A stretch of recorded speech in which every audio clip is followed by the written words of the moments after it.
કાપોદ્રા વિસ્તારમાં રહેતા પતિ પત્નીના રોજિંદા ઝઘડાનો કરુણ અંજામ આવ્યો છે। પતિએ પત્નીને માથાના ભાગે ધોકા વડે માર મારી હત્યા કરવાની કોશિશ કરતા ચકચાર મચી ગઈ હતી। સુરતમાં ઘરકંકાસનો કરુણ અંજામ આવ્યો છે। કાપોદ્રા વિસ્તારમાં પતિ પત્નીના રોજના ઝઘડામાં પતિ દ્વારા પત્નીને માથાના ભાગે ધોકા મારીને હત્યા કરવાની કોશિશ કરી હતી। પતિએ પત્નીને લોહીલુહાણ કરી પોતે પોલીસ મથકમાં હાજર થઈ ગયો હતો। કાપોદ્રા પોલીસે મહિલાને લોહીલુહાણ હાલતમાં હોસ્પિટલ ખાતે ખસેડી હતી, જ્યાં તેમની સારવાર ચાલી રહી છે। ઇજા પામનાર મહિલાની હાલત ગંભીર હોવાનું જાણવા મળ્યું છે। કાપોદ્રા પોલીસે આરોપી પતિ ભરત મોરડિયાની ધરપકડ કરી છે।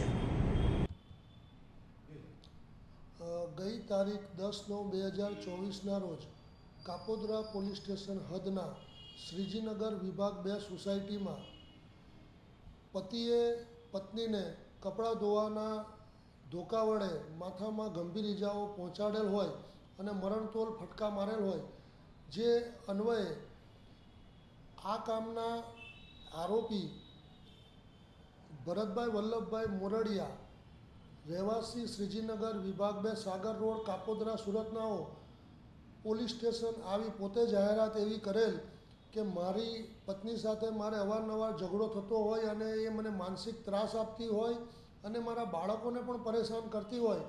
મારે એની સાથે ઝઘડો થયો અને આજે બપોરે 12:30 પોણા 1ના સુમારે મેં એને માથામાં ધોકાના ફટકા મારેલ છે અને એ બેભાન હાલતમાં ઘરમાં પડેલ છે તેવી હકીકત જાણ કરેલ, જે અનુસંધાને કાપોદ્રા પોલીસ સ્ટેશને ત્વરિત એક્શન લઈ અને આરોપીના ઘરે જઈ અને જે ભોગ બનનાર ઈજા પામનાર બેન નામે મોનિકાબેન ઉર્ફે મંગળાબેનને હોસ્પિટલાઇઝ કરેલ અને આ ગુનાના કામે ભોગ બનનાર મોનિકાબેનના સગા સંબંધી આવતા કિશોર રામચંદ્ર સોનવણે, રહેવાસી તેવડ ફળિયા, નવાપુર, જિલ્લા નંદુરબાર નાઓની કાયદેસરની ફરિયાદ લેવામાં આવેલ અને આ ગુનાના કામે આરોપી ભરતભાઈ વલ્લભભાઈ મોરડિયાઓની કાયદેસર અટકાયત કરી અને નામદાર કોર્ટમાં રજૂ કરવામાં આવેલ।